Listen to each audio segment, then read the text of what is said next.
Hello and welcome to this video on factorising exponential functions.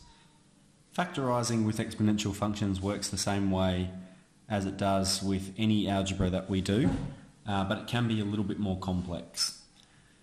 So if we look at the example here, we've got 3 to the power of 2x.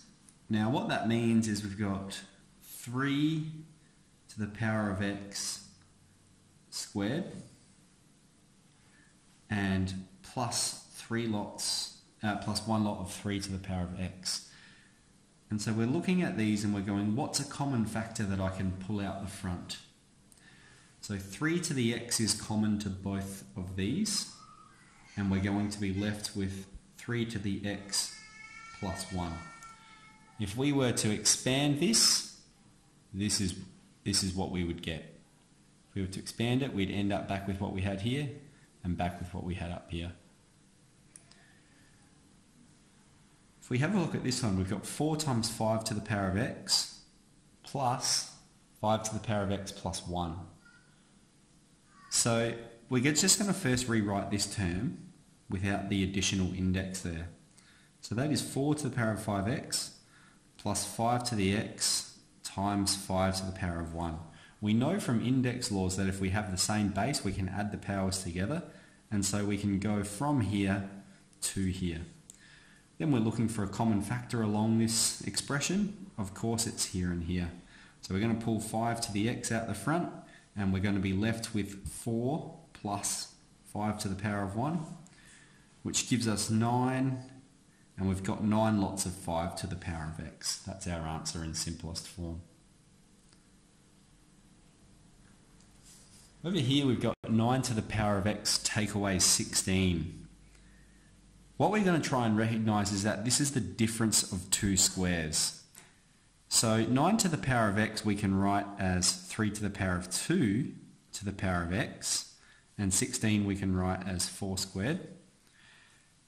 And we remembered that order of multiplication doesn't matter, so we can switch these. So we've got 3 to the power of x squared take away 4 squared. And now this works perfectly with our difference of two squares. A squared take b squared. We can rewrite that as a plus b times a take b.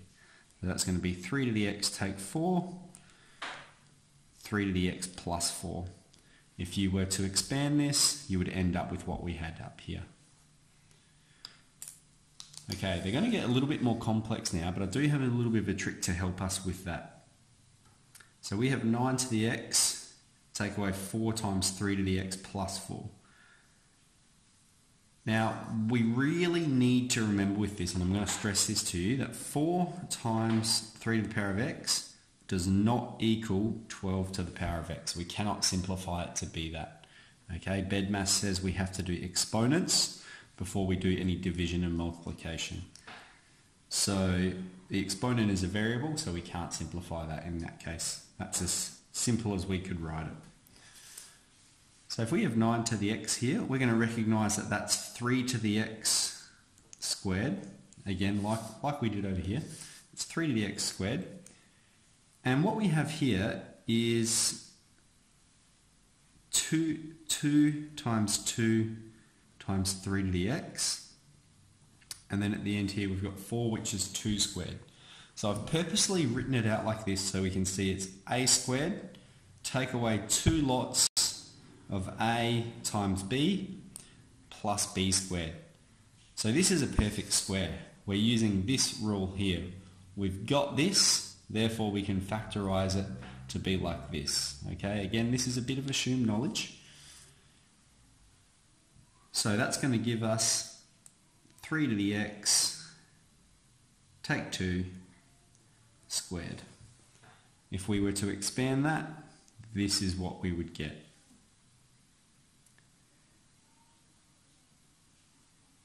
Okay, here comes the little trick, and I might introduce it here. We're going to repeat this problem again, but I'm going to make it a little bit easier for you. We're going to let a equal 3 to the power of x. So now let's rewrite the second step of the expression here, but in terms of a. So if we've let a equal 3 to the power of x, right at the start here we've got a squared Then we have take away 2 times 2, we'll take away 4a, and then we have plus 4. Now this kind of expression looks a little bit easier for us to factorise. Okay, now we can use our cross product like we would do with quadratics. So we have a and a, 4, minus 2 and minus 2, and we can see that that is the satisfactory solution.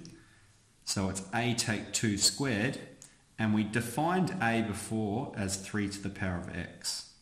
So we can let that be 3 to the power of x squared.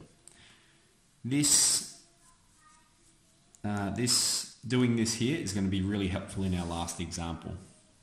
So for our last example, let's let a, so we're going to always let a be the base of this squared. So here we've got 25x squared. So let's first rewrite the expression. That's 5 to the x squared.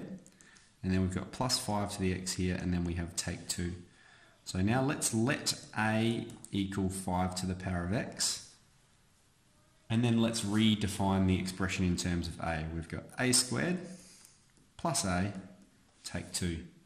And we're going to use the cross product method to solve for this. So we've got multiples of a squared at a and a. Multiples of minus 2 are 2 and minus 1. And that's going to be the solution that satisfies this. We can see we have 2a, take a. That gives us one lot of a, which is what we have there. So this factorises to be a plus 2 times a take 1, and then we just shove the a back in. We defined a at the start, so this factorises to be 5 to the x plus 2 times 5 to the x take 1. So we're using our same processes that we learnt up here with quadratics, aren't we? We're defining it, and the same processes apply. So good luck with factorising exponential functions.